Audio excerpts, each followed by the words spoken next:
What's going on, everybody? It is the GC Live Postgame Show. I am Mike Yuba, and alongside me is Perry Orth. Perry, good to see you, man. Everybody. Oh, I apologize, man. I got the stats pulled up on the other link here on the computer, but no, man, I'm good. I'm good. It had one of the ESPN videos playing, but no, we're excited after a big W. Positive. What do you, Mike? You're the guy that is like consecutive days of positive Gamecock Twitter, right? You have the little office picture that you like to post. I love those. Those are great. We need as many positive Gamecock Twitter days as we can because we love to get negative really quickly. And I think tonight should be a night of positivity. I think one key that I think will go undiscussed, and I do want to broach the subject, is the second half adjustments that the staff made on both sides of the football. Mm-hmm. Defense put the absolute clamps down on what UNC Charlotte was trying to do, and that's a dang good offense, by the way. Carolina offense from start to finish ran the ball with ease. They had no answer, and it was great to see that going. Obviously, you could tell Coach Satterfield and the offensive staff had the plan to run the ball and get ahead of the sticks, and they did just that. Spencer Rattler, in my opinion, had one of the better throws that I've seen in a long time in person, throwing a whole shot on cover two from far hash to outside the numbers across the field. It's about a 55-yard throw. He threw it as a two ball, as us quarterbacks like to talk about. It was a very impressive throw.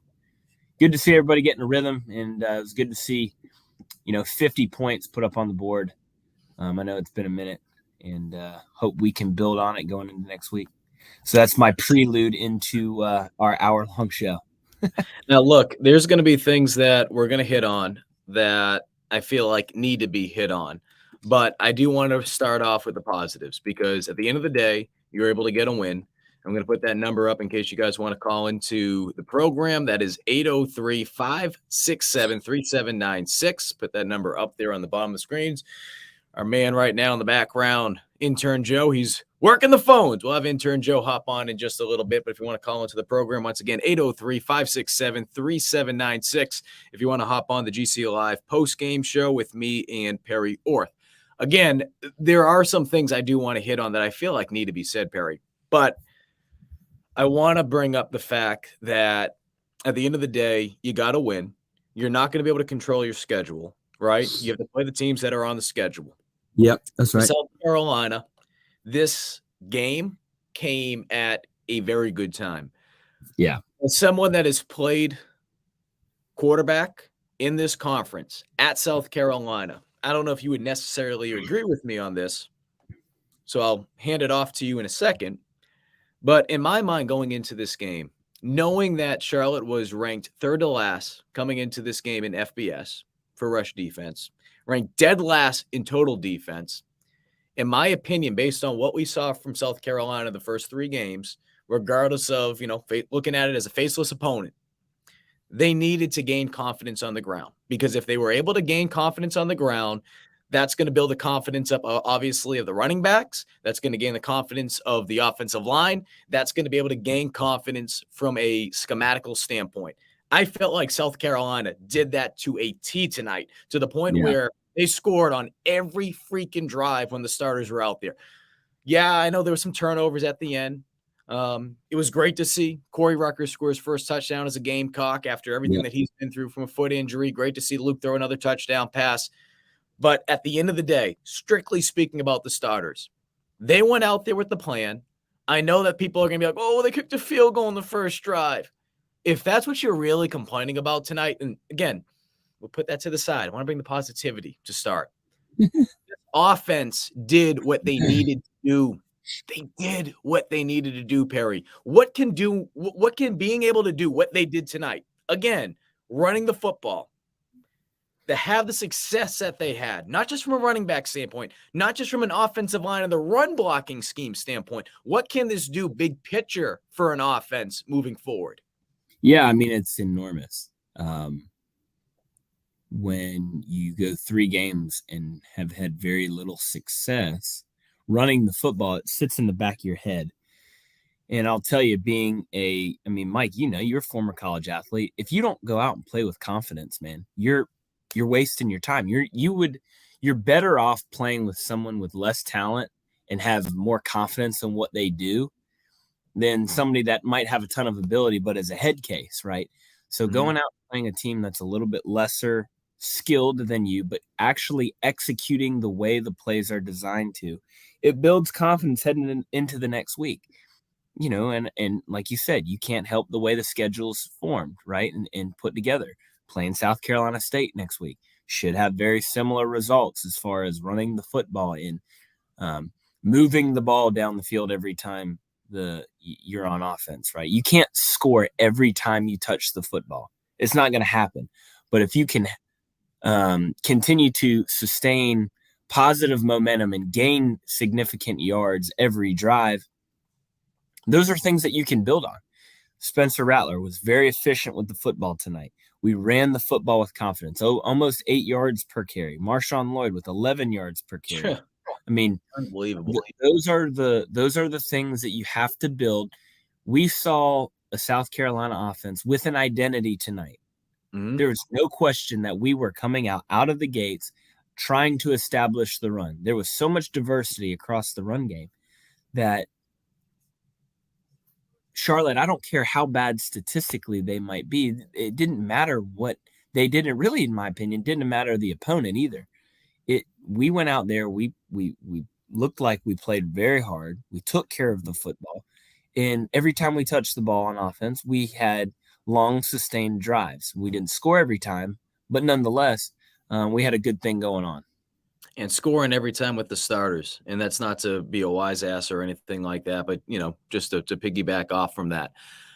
I did like you mentioned, Marshawn Lloyd. I mean, what can you say? What can you say about the young man coming back from the ACL injury? And we've talked about this before. I've talked about it ad nauseum, whether it be with Marcus Lattimore in our Believe in South Carolina podcast, whether it be with Marshawn himself, whether it be one-on-one interviews, whether it be away from the camera, whether it be during Garnet Trust interviews, just the mental hurdle, no pun intended, that when you come back from a lower body injury, especially an injury like that you don't realize until it actually happens. And you can think that you're feeling good, but until you go out there, you're going to be thinking about every little freaking cut. So he's well past that, and it's evident, and it's great to see. And best player on the field tonight. Looking at it, 15 carries, 169, 3 touchdowns. You mentioned before, 11 yards a carry. CBS, Christian Beal-Smith, 55 yards on 9 carries, 2 touchdowns. Juju McDowell, 23 yards and a touchdown. He was also incorporated in the receiving game, 4 catches for 13 yards.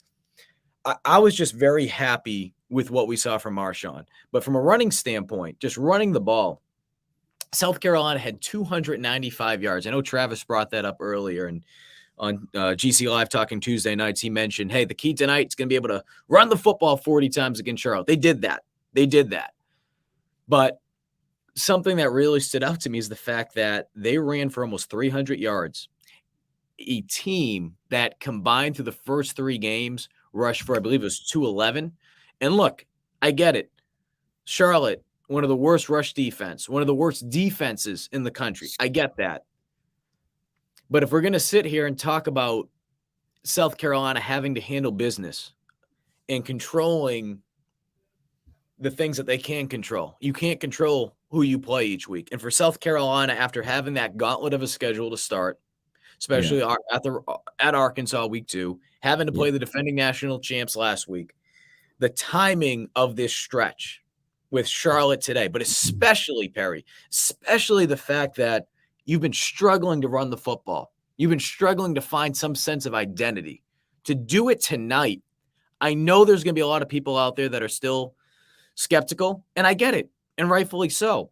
Not just in this running attack, not just in Marcus Satterfield, but about this team as a whole. We'll talk about the defense. Defense isn't off the hook. We'll talk about the defense. But as far as the offense goes, what more would you have liked to see tonight? I really don't know. There's gonna be some people saying, why didn't they throw the ball with Spencer Rattler? You saw why they didn't have to tonight. With the starters, they scored in every freaking time they were on the field. Yeah, I'll So, tell you. You look at what you're saying. I mean, everybody's going to be nitpicky about everything. Oh, we didn't throw for a touchdown. Well, when you play a lesser opponent, you obviously first and foremost you have to win the football game. I actually just read this comment that was just popped up here. by Jeff. Yeah. A successful possession is when you have the ball and you finish with points on the board. Now, you want the final points of that drive to be 7 and not 3 or 6, right? But we came out and we had an identity. Our identity tonight was to establish the run. Listen, I'm coaching right now. I'm calling plays right now. You better believe, even as a quarterback, even as somebody that wants to throw the ball every down, I still want to establish a run game, because what does a run game do for your offense? It forces an additional helmet, another human to get involved in the box. Well, when you start making defenses jam people into the box, it opens things up on the back end. It opens things up for Spencer and the receiving core to get down the field, to get open and make those big plays that we're going to need when we play Vandy and Missouri and A&M and Kentucky. And these teams are coming right around the corner. But once this identity is formed, we want to run the ball with Marshawn and get downhill. Now it's going to alleviate some of the issues. It's going to help with pass rush. It's going to help with number of guys in coverage. It's going to help with confidence from the overall offense of, when I hand this ball off, I'm going to get 5 to 6 to 7 to 8 yards like we did tonight, versus if I hand this ball off, we might lose 2 yards here. And now it's 2nd and 12. And now I have to go and throw us out of a bad situation. The other thing too is I thought that our receivers caught the ball really well tonight. I thought that were some throws that were off the mark, and it was great to see receivers making catches down the field. I thought the runs after catches were great. Jalen Brooks really stood out to me with the ball in his hand. I've heard great things all through fall camp in this part in the season. We've got playmakers there. We did have one drop on a crossing route. But besides that, it was really, really good to see the offense kind of get their feet underneath them. I don't want to talk about the opponent, because it's not about the opponent. It's not about their statistics and what they're ranked. It's about, did South Carolina execute the plays that were called and put before them? And the answer is yes. And we have not seen that this year. So it's great to see the progress from a week where we really didn't play very well. And I get Georgia's good, but to see the progress from week to week, and then to see the progress from first half to second half, was very encouraging. And I hope that we can build on that next week. And then more importantly, I hope that when we, as a Kentucky, that we play after SC State. Is that correct? That we can take that next step, go into Lexington and be able to run the football the way that we're capable of. So I do want to piggyback off of, we're talking about the whole identity factor of it. And Travis, I believe, mentioned it, saying, let's stick with the identity. I know that as good as the run game was tonight, we have to take things with a grain of salt, right? We understand that Charlotte, we understand the competition is going to pick up. And I'm not trying to talk out of both sides of my mouth here. What I'm trying to get at is, we know what the reality is. But for South Carolina, you needed a game like this. You really did. And to be able to play South Carolina State next week is going to be huge as well. But I say that, Perry, because after this game, and I understand they have South Carolina State next, and then they have Kentucky the week after. Does South Carolina, in your opinion, have that identity yet? Or do you feel like they are at least closer to finding that identity out, and hopefully by next week be to a point where they feel good about who they are as an offense and what they're trying to do in comparison to where they were the first 3 games, so that when they do travel to Kentucky, they have a chance. They have a chance to be able to beat the Cats. I don't think that our identity is completely formed yet, considering the competition, and considering it was only 1 week. Now, when I say identity, I don't mean identity as far as the success that we had tonight. We had success running the football. That's not our identity. Our identity was that we came out and ran the football, right? Not every run was 11 yards tonight, right? We had some 2-yard gains, and we went right back to it. You could tell that there was an emphasis on we have to establish and continue to establish a run game because, yes, are we going to win tonight? Yeah. Are we much better and more talented than UNC Charlotte? Of course. We have to prep for the games that count. That Kentucky game, that's a huge football game. I don't know if everybody's been paying attention to the SEC East overall. The level of competition from now to what it was 4 years ago in this conference in the East is vastly different. Tennessee is on the up. Florida's on the up. Vanderbilt's playing well. Missouri, they're not very impressive, but Georgia, we've already played them, right? They're elite. Florida, right? Florida made a comeback. They almost knocked Tennessee off today after being down. So we are prepping for those games that are coming up later on the schedule because we have to, because we have seen now we're just not built to go 5 wide and chunk it around the field. Can we do that? Yes. But is that going to be our identity to help us beat Kentucky, Florida, and Tennessee? No, because then what happens is now you put a defense that's limited by injury to have to go out there and win the game. And I just don't know if we have that capability this year because of what's happened so far. Well, again, if you guys want to call into the program, 803-567-3796. You can call into the show. I usually don't do this. Someone just tweeted at me because they're upset about a tweet I had. Shocker. Don't you live in Boston? People from up north are the ones who have no pulse about the program. No, you're right. I know nothing. I'm just a ham bone from Boston. You're right. Absolutely. You are a ham bone from Boston, but you do know a little about South Carolina football. But if you want to call into the program about a show that this ham bone from Boston has with a former Gamecock quarterback, call in. We'd love to have you on the show to talk about that. 803-567-3796. I do want to add intern Joe on. It looks like we have a call coming in, so I'm going to have intern Joe look at that. Good old Sumter, South Carolina, because I do want to have intern Joe hop on the program because I know he wants to talk about Spencer Rattler a little bit. But look, hey, there's a lot we're going to talk about with this defense still. They're not off the hook. It was good to see them compete in the second half and make some of those adjustments. But I was just happy with the offense. I really was. I was happy. There's going to be nights where you can go after the offensive coordinator. You can go after any coach, really. Yeah, but especially as we've seen over the last, this is now 17 games in to the Beamer era. You want to go after the OC. You want to go after this coach, what I get that. I understand. Tonight's not the night to go after Marcus Satterfield. I'm not saying you need to be, going out having shots for him, saying, this one's for Marcus, cheers. But give him credit for what this offense was able to accomplish tonight. Intern Joe looks like he's about to put his head through a wall back there. What's going on, Intern Joe? Intern Joe. Unmute yourself, bud. So, yeah, the last call couldn't go through. My guy is having some phone troubles, unfortunately. But, Mike, my Spencer Rattler take for you. We got him again. Hold on. I'll let you take care of that real quick, Joe. I'll keep you on the phone. I'm going to duck you in the background real quick. I just feel like with what we saw from this offense tonight, though, tonight's not the night to say anything about Satterfield. I really don't think that's the case. And it's not trying to make excuses or anything like that.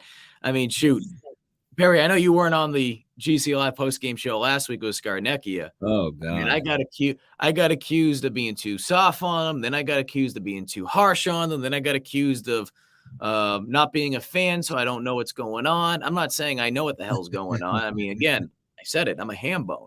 But I do feel like this is a game where it's not like, hey, all the problems are solved, but Marcus Satterfield, he had a plan. Certainly it helps when you have guys like Marshawn Lloyd have runs like we saw tonight. I mean, he's been doing that since 8th grade. I put that clip up earlier in the evening if you haven't seen that. But it was just good to see. Perry, I'm going to get your thoughts on that. We have Jeff on the other line, though. I'm going to have Jeff talk here. Jeff, you're on the GC Live postgame show. Hey, thank you very much for taking my call. I finished Carolina in 79, and then I went into coaching and teaching, and I was in there over 30 years. I think our fans are way too critical of our coaches and our ball players. Yep. A coach is out there every single day with those kids. We don't know those kids like they do. We don't watch film every night, every day like those coaches do. And then they all of a sudden spout up, well, we need to run this play. We need to run that play. Well, those coaches have a set game plan that they think is going to work. And that's what they get paid for. We don't get paid for doing that. And that irritates me. And then fans are getting up and leaving in the middle of the game when we're behind. Yeah. Well, we appreciate you calling into the program. We appreciate you calling in. Perry, just your thoughts? Yeah, I mean, I agree. I mean, this is a complaint that, I've had even dating back to my playing days. But you also understand as a player and a coach, the environment that you're walking into. Now I'll tell you from a coach's perspective, a lot of these armchair quarterbacks, they coach based off of the result of a play. Well, he was open. I mean, I the amount of times I have watched a game, been in the stadium, been sitting with people, and quarterback's rolling right and throws an out route. Well, when he throws the out route, that safety runs over, and then that guy running across the field is wide open. He's like, oh, the quarterback can't see him. He doesn't know what he's doing. Well, when you actually go back and watch the film, the safety is covering that over route. And then once the ball is thrown, runs over. Well, we just watch the ball as fans. We see the ball be thrown, look back to the receiver and like, what are we doing? So, if you've got 80,000 people in the stadium, I would probably say about 79,500 are of that same group. There's probably a couple hundred that are just, of that group that are just kind of whatever. And then there's a couple hundred in there that actually understand the game, right? And you realize, like, not everything's going to go your way, first off. The next thing is that you can't sit in the stands and then try to guess what, I don't know, what you think they should have run. I mean, it's hard to say. So I think that as now a coach, you have to do, like you talked about, the film study. You got to understand what your players are made of to go out there and execute at the level of what they should, but also you have to motivate them and teach them and train them and help them execute what you're trying to be called. You might have a great play called versus what's going on, but at the same time, if somebody's not actually going out and executing it, then you're wasting time. But that was a great point. Now's not the time to be critical. Now's the time to enjoy a win, enjoy the fact that our offense is really moving in the right direction. And actually had a really, really successful night. I do want to go back to something Big Red said, but this just coming in, we have this over on Gamecock Central. Shane Beamer meeting with the media. I don't know if he just wrapped up, but this was just announced. On the injury front, just some updates. Dylan Wanham, who did not play tonight, will not be out for a long time. But there is some bad news, unfortunately, that Wanham hurt his foot late in the week and missed Saturday's game against Charlotte. As we know, Terrell Dawkins will be out 4 to 6 weeks dealing with the knee injury. So for a guy like Dawkins, he's been trying to get on the field, obviously dealing with, some injuries before and just trying to figure out his role ultimately with the team. And then seeing a guy like Jordan Strong go down with an injury, you need as much depth at that position as possible. And especially a guy like Dawkins, who has experience playing Power 5 football. That one hurts. So Dawkins, he had surgery recently and he's going to be out for a while.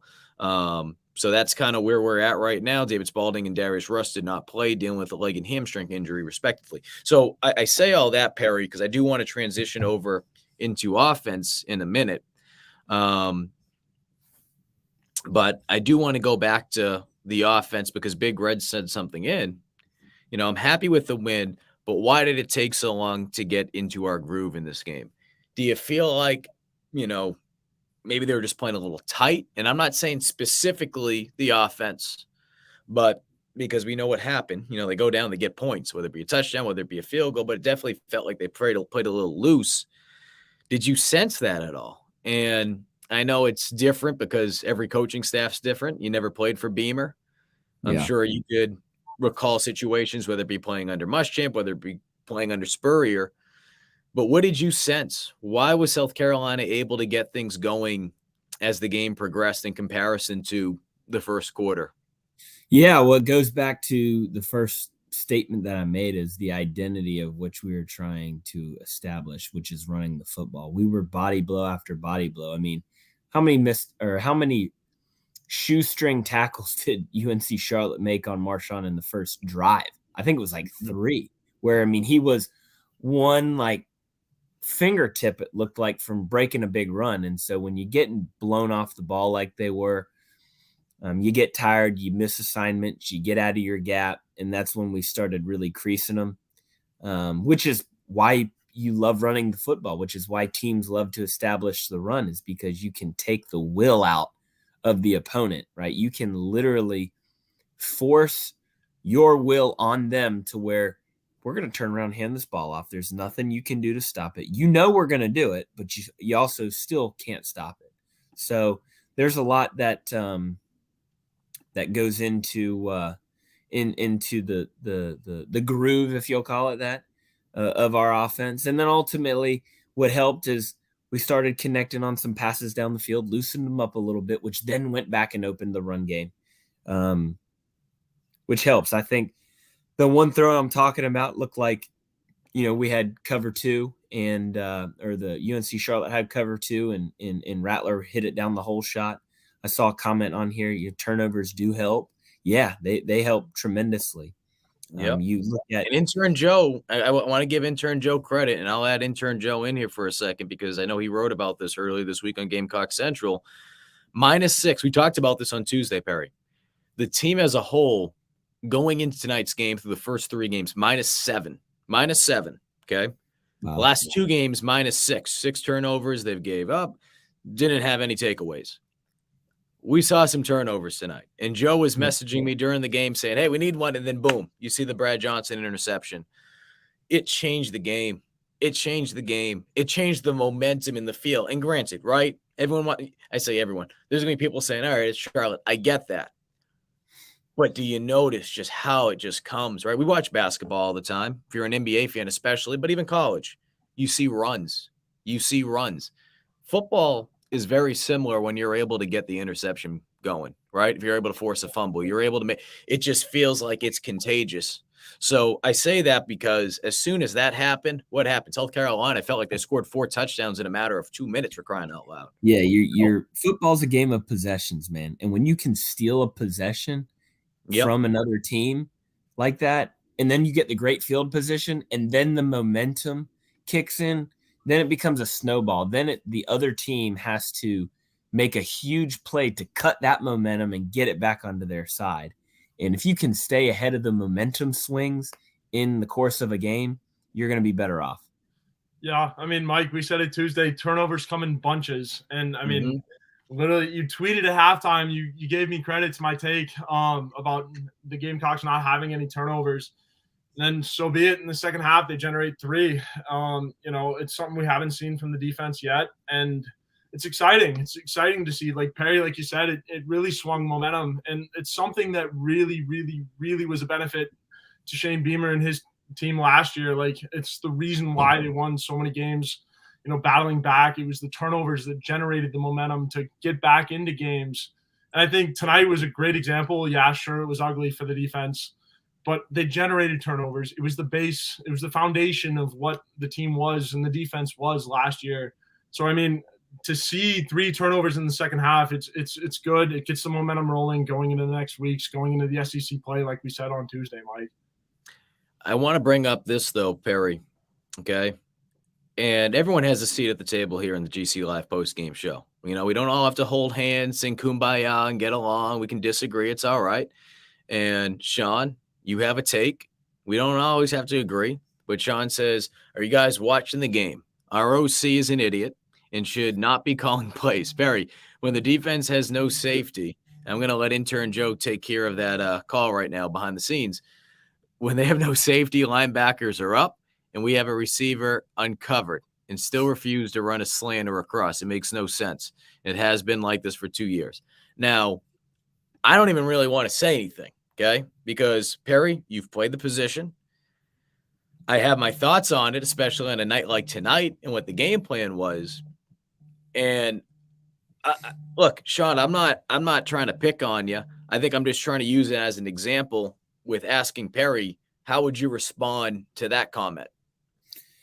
Well, I think that there's a level of concern, and I'd agree. I think that there's more to it than just, that's the other thing that as a coach, you have to understand, or let me rephrase that. As a fan, you have to understand it's not as simple as everybody's walked up, so run a cross, right? So there's a lot that goes into it. There's 11 people that you got to set a protection. You've got to call a play. You got to make sure that you're protected to get that crossing route or that slant off.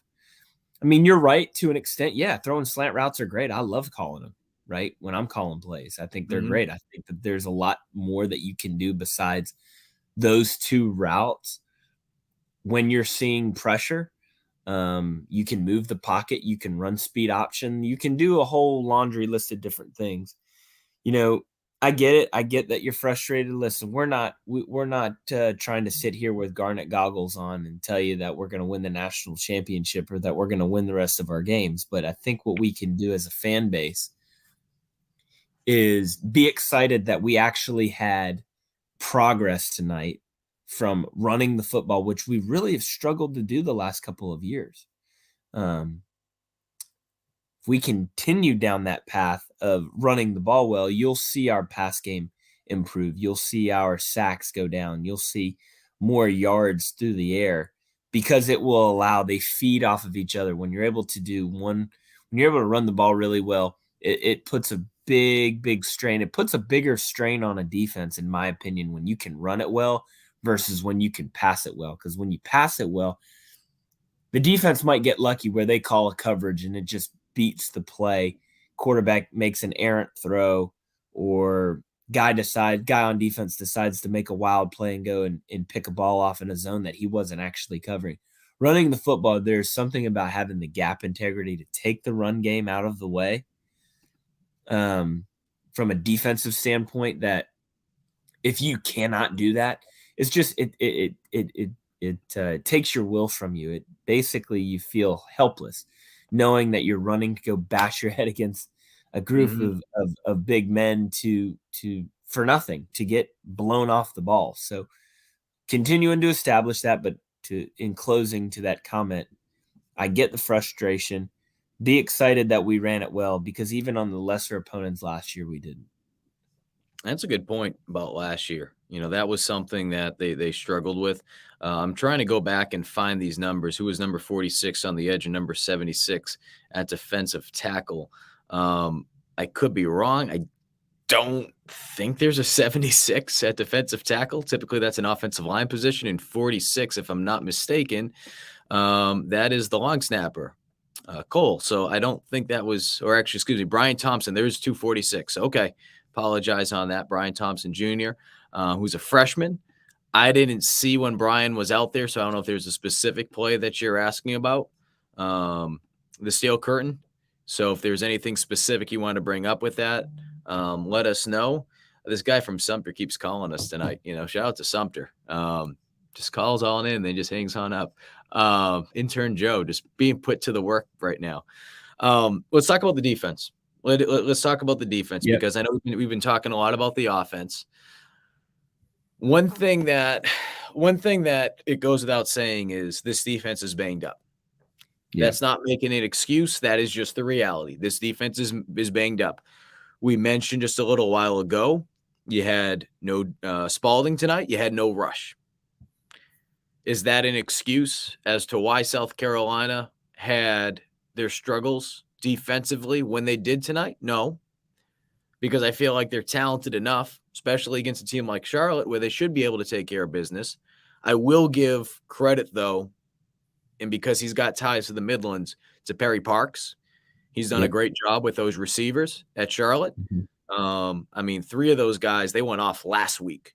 And I believe, and I don't want to butcher his name, so I'll just say one of the receivers coming into tonight's game, he had 5 touchdowns in the first 4 games because they played week 0. So they have talented guys. Give their quarterback credit. I'm not saying their quarterback is one of the best quarterbacks in the country, but he's not just some guy that's going out there throwing the ball around. So I say all that, Perry, because I said the most important thing after the Georgia game for South Carolina. To me, people are going to talk about the offense and this and that. I get that. I'm not saying that there's not flaws there. I felt like the most important thing for South Carolina was to get healthy defensively. When you're down your starting edge, when you're down a linebacker, when you're down 3 guys in the secondary last week, and give credit to Nick Emanwuri. We've talked about him on this program before. He's only got better since we last talked, Perry. Yep. When you're down that many guys on defense, you're going to have to turn to backups, and they're going to have to fill the role. Now, a guy like Nick has done a tremendous job, and I'm not saying these other guys aren't capable of doing it, but there's a reason why you have starters, and there's a reason why you guys, there's guys that are backups. And not every backup is going to be a backup like at Alabama, where they have a guy where you can basically just remove one guy, put the next guy in. You're not on that level yet. So I feel like right now the biggest concern I have with this defense is you have to find someone to be able to fill the void of obviously these starters, but you need to start building depth. And I know you don't have all year to be able to do that. You're already thin now at edge. Losing Terrell Dawkins isn't going to help now.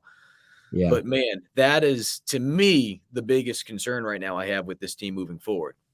Yeah, I agree. I think the scary thing is the injuries. It's not – we know that Clayton White can call a defense. We know that he can have his guys ready to play. But when you lose Strawn and Kaba and you're going to have injuries on defense just because of the physical nature of the game.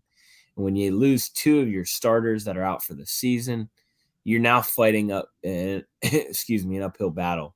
We're not Alabama. We don't have three levels of 5-star players, but I still think that you can go out there and fly around and play hard. We struggled in the first half, but that's a really good offense. Like you said, they do a great job offensively, and it puts us in a really, really difficult situation. We need to continue to try to get healthy, but we took steps in the right direction. I think one thing that we have to work on from my point of view, now this is me being a fan here, is we have to find a way to catch those interceptions when they're there. You can't leave plays like that out there, especially in those tight ball games when you have your margin of error is this thin and they float up an interception like that for you. You got to find a way to come down with it because, again, interceptions on defense, turnovers on defense, it's all about possessions. How many possessions can you get? It's all about momentum. If we can have momentum on our side as often as possible, you're going to get giant increases in momentum when you have turnovers on defense. That was one thing back in 2017, I want to say, when we went 9-4 maybe. They beat Michigan in the Outback Bowl. That defense was causing 2 or 3 turnovers a game, it felt like. They just found a way to take the ball from the other team. And for us to continue to take our next steps defensively, we've got to find ways to take the ball away. Just want to make sure I remind everyone that today's shows, just like they are always when we're talking about GC Live, are brought to you by Clint Hammond. Clint has been a big-time supporter of Gamecock Central for a long, long time. And, he's someone that we support over here at Gamecock Central. So be able to go check him out. He does a tremendous job. If you need to be able to find a place, right now is a tough time. The market is a tough place right now, Perry. You want to be sure you check that out. As well as, are you a small business owner, contractor frustrated by keeping up with your bank statements or your QuickBooks? Then you can also turn to our other friends at Tax Liberty. The Liberty Tax team does a tremendous job. And, QuickBooks Pro advisors on staff do what you do best at making money and making your business successful. Let Liberty Tax handle the rest. And in addition to that, with the Tax Liberty team, did you file an extension this year? Deadline is coming up. It is October 15th. So you only got a little bit whiles away. Have you got some of your back with your tax returns that you haven't filed? Do you have debt with the IRS? Did you pay your IRS? Did you do all that stuff? Give them a call. They'll be able to help you out. What's that, Perry? I got something. Clint Hammond, amazing guy. And was not told to give a plug like this, but I have been fortunate enough over the last few years to purchase a few homes. Clint Hammond has done my mortgage every time. How about that? He and his team are first class. My realtor has been Mike Matulis, my right guard, Gamecock offensive lineman, and dear friend. That tag team, that duo, makes your real estate transactions as smooth as anything. I mean, they do virtually the work for you front end to back. So if you are in the Columbia area, those are your guys. I can assure you, they have taken really good care of me, and they'll do the same for y'all. Speaking about smooth, I don't do those ad reads as smooth as Wes Mitchell and Chris Clark. They do a hell of a better job at that, and Kendall Smith as well. But we appreciate Clint. We appreciate Liberty Tax version. Yeah, that's right. Alex is on the line for the GC Live Postgame Show. How you doing, Alex? Doing pretty good, man. Calling from Sao Paulo, Brazil again. I keep calling you guys, but nobody talks about this stuff. You love it. You love it. Hope you're enjoying your time out there. Hope the weather's good out there. Yeah, a little bit cold, but it's getting better. But I was really happy with tonight. And like you guys have been saying, it's not perfect. Especially like they got some bad mistakes in like perimeter blocking still. But like really letting Spencer find his receivers and not have to score touchdowns. I think that's like a huge relief for him. Like maybe he might blow up in the next game. But it was I think a definite building process and something you could really identify like what Satterfield was thinking, especially when they were able to execute, even if UNC Charlotte's not that great, but also not that bad. They put up over 40 points last week. So, good signs all around for me. Well, Alex, let me ask you this, though, because we've talked about it amongst ourselves, and I know you're just one person, but going into tonight, in terms of what you were hoping to see from this team, did they live up to those expectations? And if they didn't, where did they miss a little bit? Well, I mean, they put points on the board.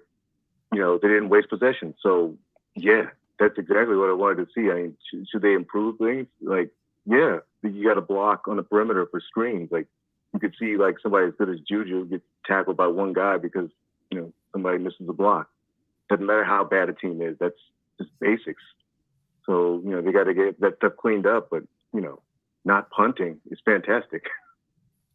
Well, Alex, we appreciate you calling into the show. Hope you have a good night. As we appreciate you always reaching out to us. Perry, I do want to bring this up, though, because, look, for my time at Watch Fox covering South Carolina State, I am as big of a Buddy Pugh fan as you will find. I love Buddy Pugh. I love what that man stands for. I love what he has done at South Carolina State. I love how even when he was basically kicked to the curb, he was able to get this team back to an HBC national championship game last year and took down a team in Jackson State that all people gave them any chance at. I see Erlin, and I know that's your alma mater. I don't want to seem like I'm writing off South Carolina State, Earl, by any means. But this team with SC State, in comparison to who they were last year with Kobe Durant and some of the talented players that they had last year, I don't feel like South Carolina State's the same team as they were a year ago. I'm not saying that the Bulldogs aren't talented. Again, you will not find a bigger Buddy Pugh supporter than me. I love Buddy Ball. But I feel like next week's matchup, I hate saying the word easy, but it should be, a little easier than we saw this week in some regards. Now, Charlotte defensively, they're a mess. I feel like South Carolina's defense should have more success next week. So that's just throwing that out next week, okay? As far as where South Carolina is right now, though, Perry, and I know we've hopped around. There's been a couple messages that people have been sending in. I'm trying to get some of this stuff up in Big Red. Run the ball seems to work when it comes to playing South Carolina State. And Erlen's come back as SC State alumnus. They definitely better be ready. The team is different from last year, losing talent. No, I do. Yeah, Erlen, look, maybe I'm not giving SC State as much credit because I'm not around them as much. I don't know. I'm not saying it's going to be a cakewalk. I mean, we've learned that about South Carolina, that you can't assume anything with this team right now, despite the fact that I do feel like they were able to build off of something tonight. I mean, last week, what the heck did you have something to hang your hat on? The fact that your punter threw a freaking slant for 20 yards? I mean, what were you going to smile about last week? But bottom line is this. Look, I love the fact that Buddy Pugh is going to be back there.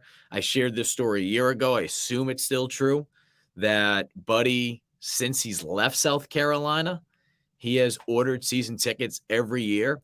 And obviously with the fact that he is a coach at a college and they play on Saturdays, Buddy doesn't get to go to these games. So what does he do? He gives those tickets away so people can go to Gamecock games. So I know there's a lot of people in the Gamecock community who still love Buddy Pugh, and rightfully so. The man is he just lights up a room. And it's going to be great to see him back at Williams-Brice next week.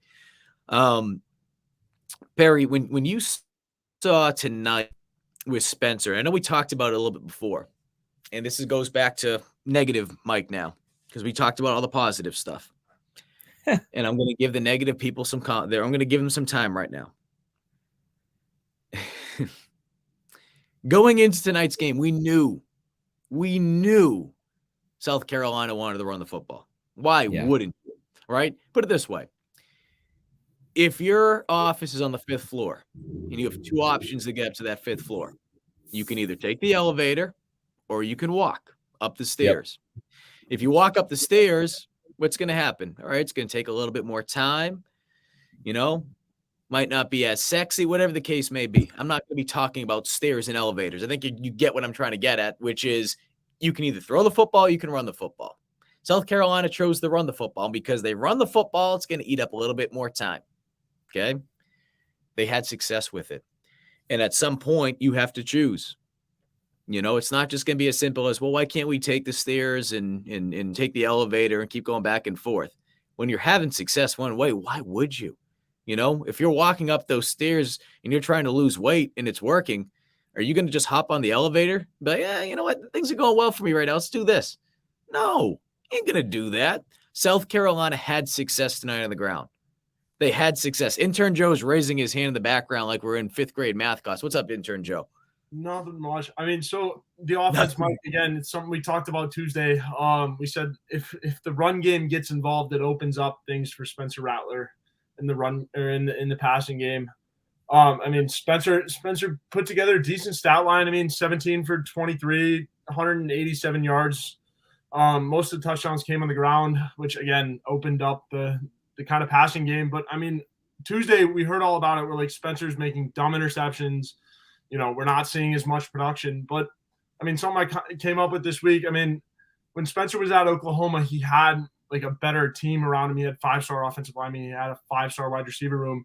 But I mean, this year the production isn't necessarily there because the offense isn't scoring as much.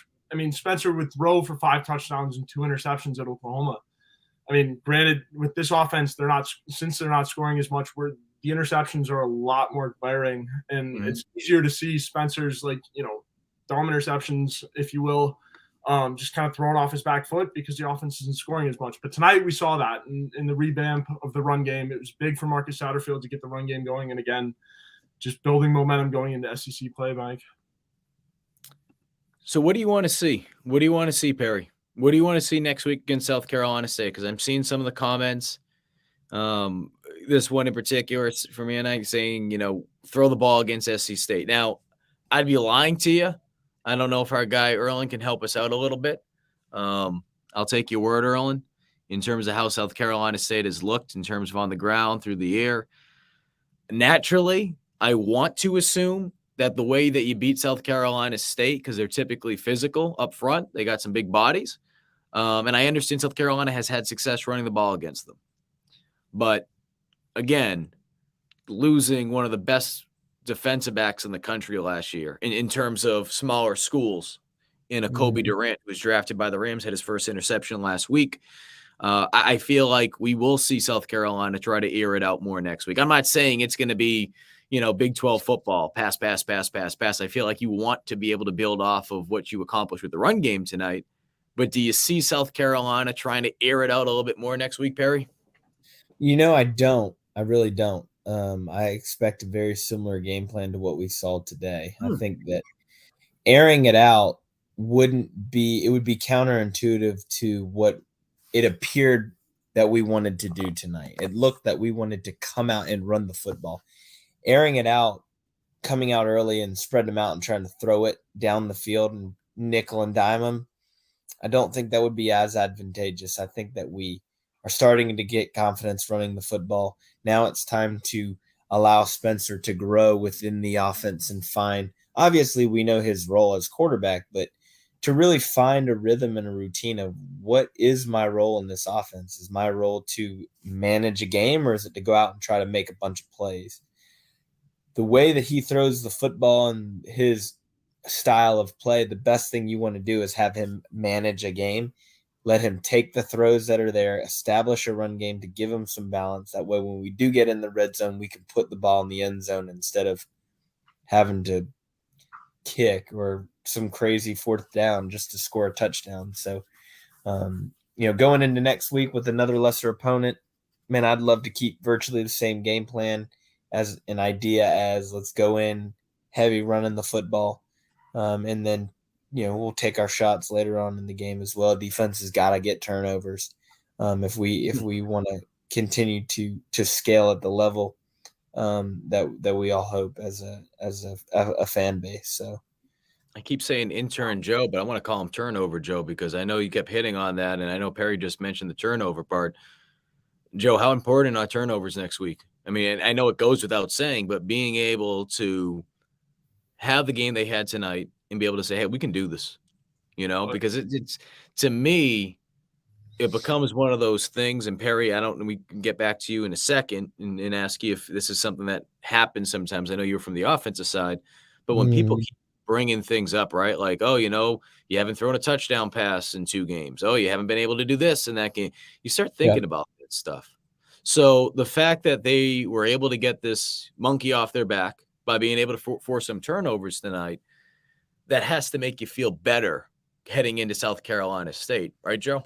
Oh, yeah, absolutely. And I mean, again, we've been talking about it all night. Like, turnovers come in bunches. And if they can keep it going into South Carolina State and continue to get turnovers in mass quantity, personally, I would like to see more than one. Keep the bunches theme going and through South Carolina State going into SEC play.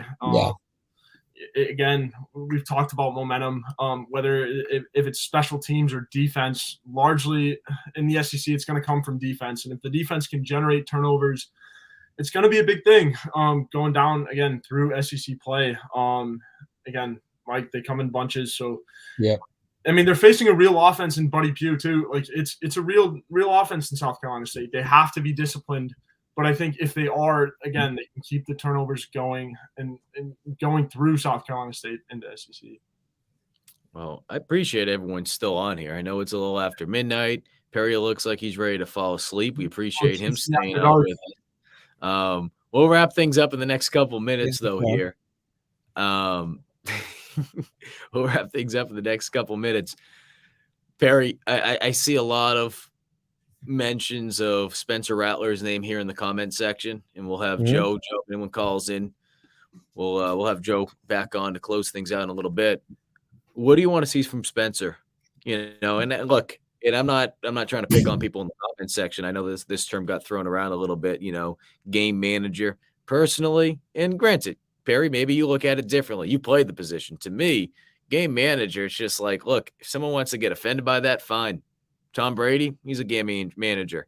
It's like, if you do what you got to do, that's fine. You want to put a title on it? Fine, whatever. Rattler did what he needed to tonight. That was the game plan. He executed. Biggest thing, didn't turn the ball over. And every time South Carolina was on the field, what happened? From the starter standpoint, they scored, whether it be a touchdown, whether it be a field goal, and he protected the damn football. You want to call that a game manager? Fine. Give me a game manager every week. If you can do that, if you can do what they did tonight against Charlotte every friggin' week, every team in the country would say, I want a game manager. I want that on my team. So I say that, Perry, because this is obviously one game. This is Charlotte. What do you want to see from Rattler moving forward next week, at least in the short term, against South Carolina State after what we saw from him tonight? Manage the game, play within the offense. You look at some of these comments and it makes me laugh because it brings me back to when I got done playing, and you look at what you want to do the rest of your life. Coaching quarterbacks was one thing that I just felt like it was a position that was so underdeveloped and so misunderstood. Yes, does Spencer Rattler have an NFL arm? Without a doubt. Does he have NFL ability? Without a doubt. But when you talk about reining in his ability, being a game manager is nothing more than protecting the ball and not running around slinging the ball all over the field like Brett Favre used to do in the early 2000 Green Bay Packers, right? Well, that's not going to win football games at South Carolina. We are not built on defense to allow our offense to go and turn the ball over twice a game. Stay within the offense. Take what the defense gives you, and the defense will give you the game. That's a phrase that I use all the time when coaching. If he plays like he did tonight, well, the stat line was I want to say he was 17 of maybe 20 some odd, or 17 of 23. 23, 187. And you score 50 some points, scoring every time you touch the ball. You just said it, man. Strike it up. Let me do that every single game. And we'll turn some heads, because the reality is that we're going to have to do that. Not score every time we touch it, but we're going to have to score a lot of points. We want to win some of these games, because these teams that we play are good on offense and we are injured on defense. But why do you think we were able to score? Why do you think he was efficient? Because we ran the ball well.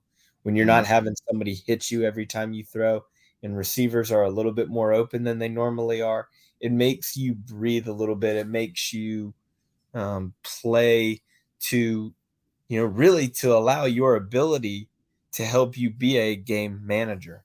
And in doing that, ultimately, it's to help win football games. And it's funny how programs have a certain identity, right?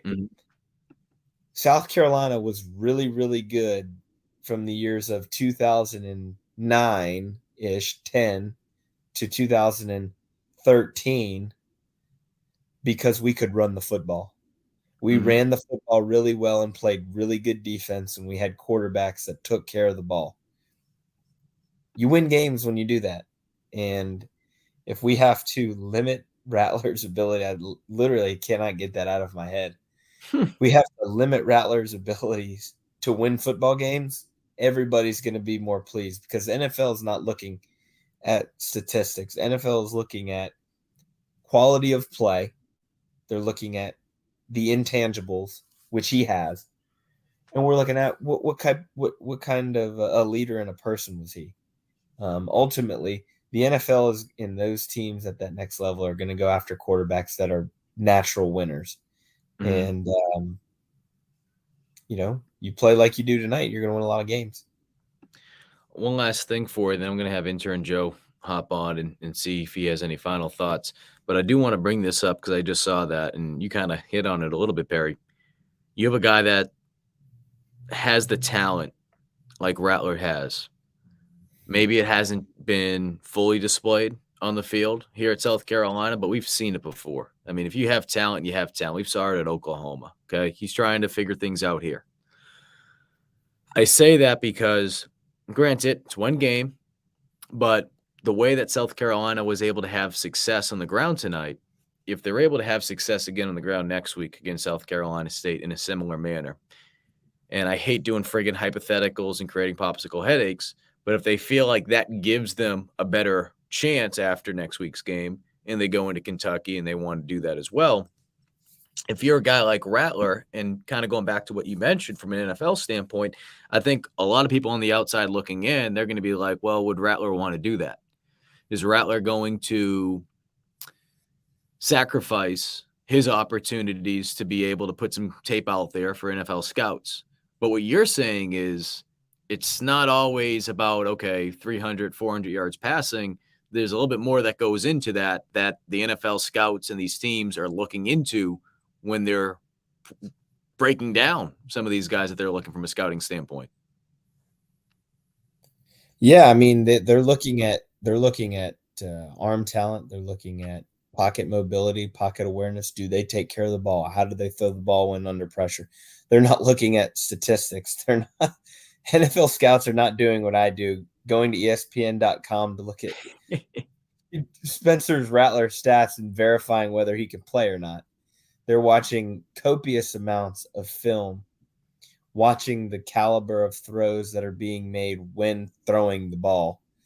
And then they'll ultimately, you're going to take winners. You're going to draft people that win football games. And, just floored the fact that there are some folks that make these comments, and I'm floored that they think that and then feel the need to put their fingers on a keyboard to type that out. It brings me back to why I wanted to coach quarterbacks when I got done. It's such a unique position, and it's so misunderstood that it really fires me up. Joe, any final thoughts before we wrap things up? No, Mike. I mean, again, we've been talking about it all night. My big takeaway is the takeaways, right, for the defense. If they can keep the turnover game going, through SC State, I mean, it's going to be big for this defense, keeping momentum going. And again, offensively, I think it starts with the run game. Like Perry, like you've been saying all night too. If you can get the run game going and the passing game, feeds off of that. I think Spencer will start there. I think this offense was a great, tonight we saw this offense reset, right? It reset from what we saw Arkansas, Georgia, what they were trying to do. And again, it started with the run game. Marshawn Lloyd had a big game, CBS. So I think if they can continue the success into SC State, it could be dangerous going into SEC play, Mike. What could be dangerous too? God Loves Comics says last season with one more injury, intern Joe would have been in a quarterback. How's your arm, intern Joe? The arm's all right. I don't know if it was as good as Colonel Zeb's, but it's not bad. I'm going to read some of these comments real quick. We have a bunch of them that are just coming in. Just want to wrap things up. Steel Curtain, Josh Fan definitely needs more catches. Don't get me wrong. I'm glad the other receivers like Brown and Brooks are stepping up and play. I think ultimately at the end of the day, the guys that are getting, it's real difficult to watch it from the TV view. When I go back and have an opportunity to look at it from the tight view, which is still a little bit difficult. But once I go back and able to see more of that eye in the sky look and see, one thing I did notice, and this isn't just Josh, but I bring this up because I get it sometimes. Okay, this guy's not getting catch. This guy's not getting targets. Sometimes it just comes down to guys aren't creating separation. And I'm not saying that's the sole purpose with this, but keep an eye on that. If you are able to see it from a TV standpoint, you're in the stands, you're specifically looking at Josh or another receiver, pay attention to that. that's an issue that South Carolina has had issues with since I've been here. I think back to when Shi Smith was here. You stopped Shi Smith 2 years ago, outside of the fact that Kevin Harris was running for over 1,000 yards. You stopped Shi Smith, and the South Carolina needed to pass the ball. They were one-trick pony. They couldn't go anywhere else because no one else was getting open. Kenneth says Jay Cutler. You know, I don't know who Jake Cutler is. Kenneth, I'm just messing with you, buddy. It's after dark. We're having a little fun here, even though his stats didn't look like that. Yeah, he had a cannon for an arm. Also had a cannon for a wife for a while. Nick N says Brooks took that suspension personal. Did not get suspended. Just want to throw that out there. Brooks did not get suspended. He took a leave of absence from the team. Erlen, we appreciate the SC State insight, buddy. Looking forward to seeing the Bulldogs play the Gamecocks next week. That should be a fun in-state matchup. Always good to be able to see a team like that have an opportunity to play on a larger stage. Kyle, it's hard for people to understand football, especially QB. I wonder why that's the case, Perry. If they've never been through a game week install and playing it themselves. Perry, I don't know, man. I don't know if that's true. I mean, shoot.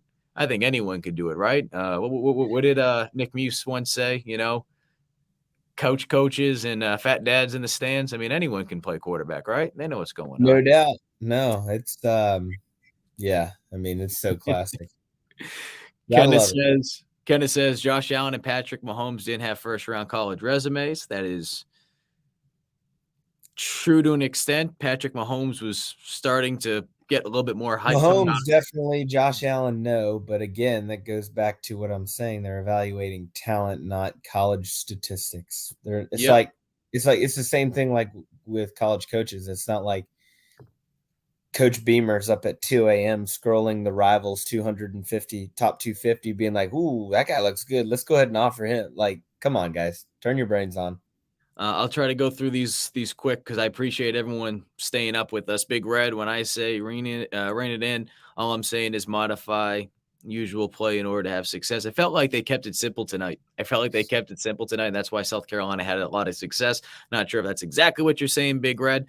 Travis Edwards, everyone remembers the beatdown of UGA in 2012, shot through 10 passes. Yep, do what you got to do. Find ways to win. Steel Curtin. Won't be surprised if he's playing hurt, meaning Van. You got a good point, though. I don't have a lot of good points, so I'll take that one. Thank you. W. Ben Lee, what will it take to get Stogner more involved? I think it goes back to what Michael Skarnecki said last week, which is you got to find ways to attack the middle of the field, crossing patterns, and being able to develop the passing game in the middle. Feels like a lot of teams that are having success right now in the SEC are doing that. Yes, we see the bombs down the field, and those stand out a little bit more, but it's dink and dunk. Georgia did a great job of that today. Their tight end is just absolutely phenomenal. But that's one person that I just, stood out to me today. Mike, what did you think of the TV production tonight for the game? It reminded me of the old Jefferson. But I was at a bar with no sound. I had to fight off people at a Boston bar to convince them to keep South Carolina and Charlotte on the TV. And that's not easy when Texas A&M and Arkansas are playing. I got there early and I told the lady, here's some money. Honey, please keep that TV on. If your boss wants to change it, here's some more. Just don't change that. And she didn't change it. So thank you. Just going through some more right now. To be fair, Jalen Brooks got open, but didn't make any catches. Thanks for cleaning up that he wasn't suspended. No problem, Nick. It's all right. There's a lot going on here. I think we hit on pretty much everything right now. But guys, I appreciate you being with us tonight, intern Joe and Perry Orth. Again, guys, you have been listening to the GC Live post-game show. Join us Tuesday night. That is GC Live Talking Tuesday nights. We recap what Shane Beamer and some of the players had to say at the press conference that is available earlier in the day that you guys can catch over on Gamecocks Online. We'll recap that on Gamecock Central, but we'll recap the week that was again. We'll get ready and take a look at SC State. And, a lot just going on right now. So, guys, appreciate it. I got to go to bed. I got to be at Gillette Stadium at 9 a.m. Patriots home opener against the Ravens. Go Pats. Been seeing Kevin Harris. Kevin Harris is all smile in the locker rooms. So all smiles. He's enjoying the practice squad. I said this last week. I'll say it right now. We'll wrap things up. Kevin Harris says the way he's viewing being on practice squad is very similar to the way that he viewed being at South Carolina when he was buried on the depth chart. He just kept putting his head down, working his tail off, knowing that, hey, if I keep doing this and controlling what I can, that opportunity is going to happen. And we all know what happened there. So he's in a good place right now. We're going to be doing a story with him very soon and just getting a perspective of what it's like being a rookie, especially in the practice spot in an organization like the Patriots, the Bob Kraft and Bill Belichick. But guys, appreciate it again. Thank you for tuning in. Have yourself a safe Saturday night. If you're going out, be careful tomorrow. And if you're betting on the games, good luck. See you guys on Tuesday night.